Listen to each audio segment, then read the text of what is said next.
Bayan ma'am sir, this is Jam the Filipino channel ng inyong lingkod. So today is July or June 22, 2026 at tayo ngayon napupunta dyan sa may Century Park Hotel sa may Pablo Ocampo Street, Barangay 719, Malate, Manila. At dadalhin natin sa may Bethel Christian Church dito yan sa may Rosal Street, Paranaque, Vitalis. Paranaque? Saan Paranaque pala ito? Hala.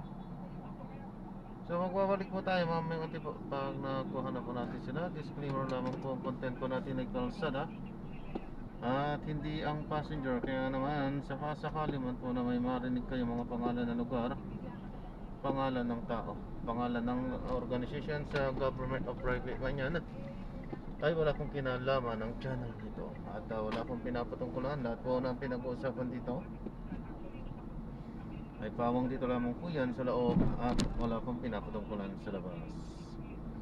Magbabalik po tayo mamaya konti po pag nakuha na po natin sila.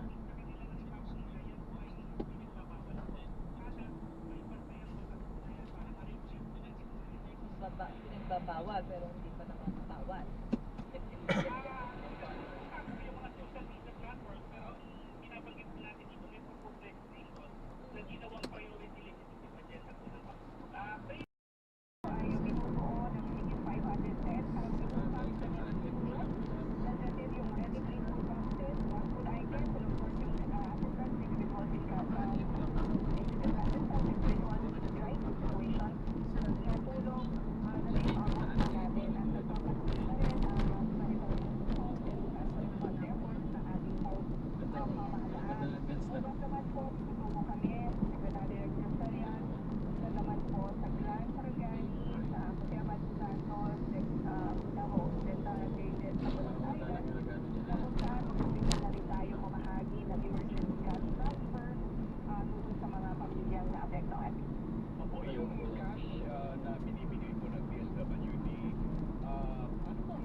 Bibigyan ng tulong. Napakadami po talaga ng naapektuhan na salanta. Pero I was referring, Ate Irene, bali kung per family, magkano cash ang naibibigay, whether it's ICE or yung mga burial, etc. Cash component, magkano po yan on the average per family? Pesos po ito. Yun po yung ipoprovide na ito. Lahat na yun. Initial pa lang to, Peter. Halimbawa, no, yung initial kasi na provision natin ng assistance patay doon sa immediate needs ng family. But take note that patuloy yung case management natin kasi hindi lamang po nakukuha sa isang bigayan ng cash assistance yung pag-restore ng normal psychosocial functioning ng isang pamilya. So tuloy-tuloy pa rin po iyan, batay na rin doon sa magiging assessment ng social worker. So halimbawa po, ngayon nakapag-provide tayo ng burial assistance pesos. Mm. Pero babalikan po yan ng ating social worker kasi titignan kung ano pa ba yung pangangailangan ng pamilya. Kasi halimbawa, Peter, hindi ka patay na family member ay breadwinner. So kapag gano'n, kailangan i-assist natin yung pamilya so that they could recover from the traumatic experience. Ano po. Kaya nagbibigay din tayo ng emergency cash transfer o nagbibigay din tayo ng livelihood assistance as we enter yung tinatawag natin na recovery phase.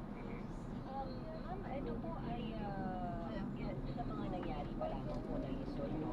Dahil marami nga po ang affected. Pero ano po yung gagawin din po natin in preparation of this, katulad na lang po ng Francisco na pumasok na po ngayon, marami na rin po yung mga maaaring tamaan doon sa northern portion naman po. Ano po ang ginagawang preparation man po doon ng DSWD? Well, ang DSWD naman po, sa ilalim rin ng pamumuno ni Secretary Rex Gatchalian, bumuo tayo ng programa tinatawag natin Buong Bansa Handa Program na kung saan nga po, we've created two parallel supply chains. Una is yung government sector driven and the other one is the private sector driven. The reason why we came up with this is we wanted to strengthen our disaster response operations. So, hindi tayo maghihintay ng ilang araw bago tayo makatugon sa pangangailangan po ng mga kababayan natin na apektuhan. Sa katunayan, no, para dito sa bagyong nakaka-apekto, no, sa ating pong bansa, nasa mahigit 4.7 million family food packs na po yung naka-preposition sa ibang bahagi ng ating bansa. At patuloy pa rin yung production ng ating pong mga family food packs. So habang patuloy tayo nag-provide ng assistance sa Mindanao, we're ready to provide the same assistance dito naman po sa bandang Luzon na maaari nga pong masalanta itong bagyo. So, kung 510,000 families po yung affected, again, pasensya na kayo ha, gusto ko lang malaman talaga kung magkano ba talaga yung cash component per family. Okay. Kung if we are talking about the cash assistance, at po nga po, initial yan, 10,000 pesos. Halimbawa po, per yan assistance yan. Tapos meron tayong yung pinrovide din na family food pack. Yung family food pack kasi po natin ang Cash lang po, cash lang. Ma'am, cash lang. yeah, okay. Kung cash lang, so yun, nasa 10,000. Eh, kung halimbawa emergency cash transfer, we could also provide more than 10,000 plus. Kasi may computation yan, Peter, that's 75% of the regional minimum wage rate right by number of days that we will serve sa family. So kung halimbawa, no, the computation ay nasa higit 10,000 pesos. So yun po yung ipoprovide natin per family. Paano nito masisigurado, ma'am, na hindi ito magiging subject for corruption or Ibig sabihin, after pala nila mag-destiny dun sa ano, dun naman sila sa Yung pong listahan na isinusumit